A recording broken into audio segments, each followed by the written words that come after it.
So here we are, ready. We've been in New Orleans now since Saturday, and now we're it's still Tuesday. pre-gaming. It's Tuesday, and we're now ready to get our unofficial start to New Orleans. Our unofficial start to Naughty. So yeah, so we have always liked to get our Discord folks together, get our friends together, our people that we've known for years together, our listeners, our new friends. We always like to do a Tuesday night pre-event get together.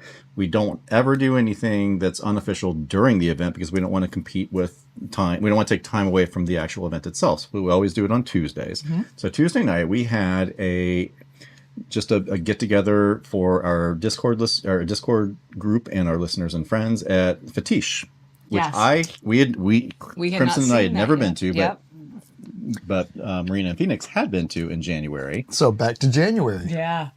So Fetiche NOLA is I think their tagline is cocktails and kink. Yeah. Which just seemed to fit. Seemed to dovetail pretty well. No, but it just seemed like that made sense. They are right on St. Louis, 1 block down from Conti. The reason I know this is because my favorite bar, Aaron Rose, is on Conti. And now I can just walk one more block further. And now my second favorite bar, Fetiche, is 1 block right there. They are literally, if you could walk through the back door at Aaron Rose, through whatever building is right there, you would literally be at Fetiche at the next block over. But yeah, so Fetiche, just amazing owner Rob. You guys are amazing. The staff, Jason and Tana, who were there for us on our other event, were amazing. Tana was there the night that we did she's also a burlesque dancer. If you ever get to go see her, she's fantastic and amazing. But yeah, so that was our unofficial kind of meetup with everybody. We said, hey, we're going to be there. Talk a minute about Fetiche. Okay, well, go ahead. You talk about Fetiche. I've been talking a lot. So Fetiche is our kind of place. We walk in the door. This is a bar dedicated to kink and BDSM. So the whole motif from the moment you walk in the door, and it's a 2-story bar, the walls are predominantly painted black, and they have all of this ghostly white and gray with a little bit of color, mostly oranges and reds here and there, to give it some pop.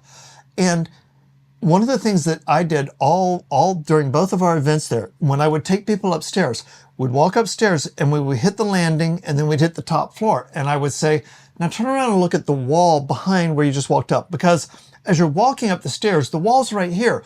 You can't really see the whole thing. You just see what you're walking past. But when you stand back about 10 feet and look at it, it's just these amazing, dramatic, wide-angle scenes of BDSM and rope work and flogging and kink and sexy women. It is just awesome. Sexy pose. Yeah, and when we were there in January, that first night, the artist who did all of this work was sitting at the bar sketching out new ideas for artwork. So we had a time to sit and talk with him. Really nice guy.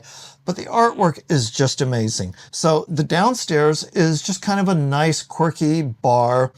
You kind of get a clue what it's all about because there's a cage hanging off a winch on the ceiling. And if anybody wants to get in the cage, they're more than happy to lower it to the floor, open the door, let you in, and hoist you right up in the air and then spin you around for fun. When you go upstairs, though, that's where things really get interesting. So there are 3 rooms upstairs. There's the daddy room. Well, the daddy little girl room, which is painted bright pink and has a nice love seat and fluffy pillows and carpeting and bright neon light and sparkle. It's just, then you walk over to the next room, and that's kind of their dungeon room. Maybe. There are 2 St. Andrew's crosses built into the wall of the room with Velcro restraints already attached. And then there's a couple of benches with hard points around them. Yep. Did I miss anything? Couple hard points actually screwed into the wall. Even the St. Andrew's cross. Yeah. And the walls again are mostly black, and there's some artwork, but there's also some participant contributed chalk artwork on the walls as well. That flowed in from the other room. That flowed in from the third room. So the third room is the classroom. really, just let that sink in a moment. If you were raised in a Catholic school environment, this is your place.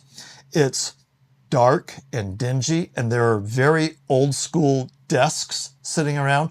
There's a stool in the corner with a dunce cap. We have pictures of someone in the crew sitting in the corner wearing the dunce cap.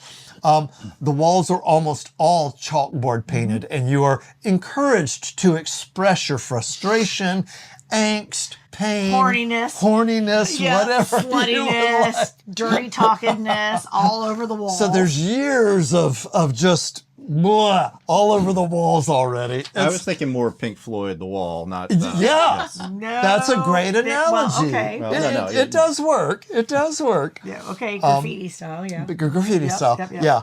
And so that's just a wonderful little, more of a mindfuck area than the other room is. And so this is the whole thing. So we saw all this and we just instantly fell in love with the place. And asked if we could do our unofficial party there on Tuesday night. So and asked if we did do our unofficial party, could we shut the door and draw the blinds and get naked and actually use all of the equipment? To which Rob said, yes.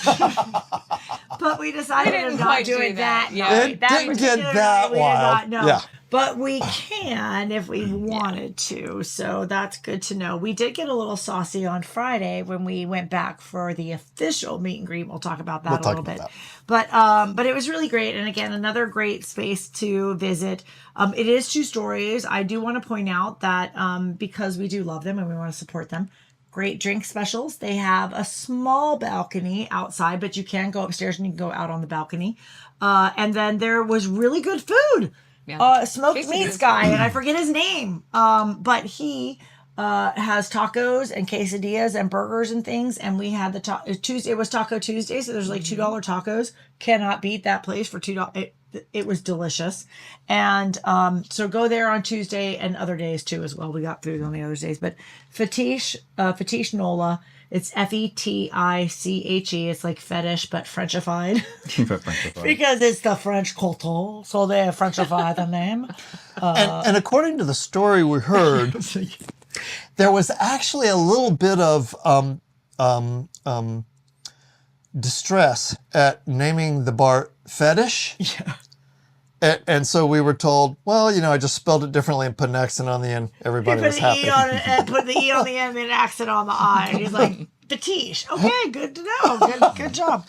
So awesome. Great space. Yeah. And we had amazing. Great turnout. Our Discord listeners came. Our community folks showed up. Anybody that was in town. Yep. The folks that knew us. Gia and NASA from Hump Day Quickies came. Yep. Jeff and Shannon from the Real Swing podcast came. Yeah. It was a great turnout. And so it was a great way to have a soft launch into when it really got started crazy. And so it was.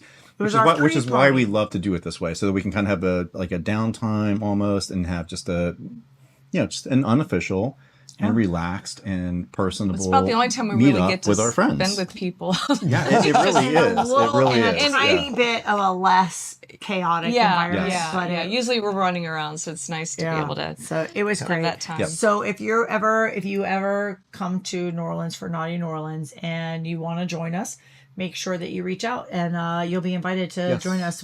We tell everybody where we're going. It's not a secret. We just like to go someplace fun on Tuesday and pre-party. A lot of the folks afterwards, because Naughty is getting a little bit bigger, we actually are doing unofficial also events through Naughty. So a lot of folks after our party went to there was a pool party of the Nopsy, and there was a night at Colette's. Yeah. So after our event, folks went off and went to the pool party. So there's lots to do, even if you come in early. Is kind of what I'm trying to get across. And historically, we've gone to Colette's on Tuesday night. We never even made it. Crimson and I have, but we didn't make it this year.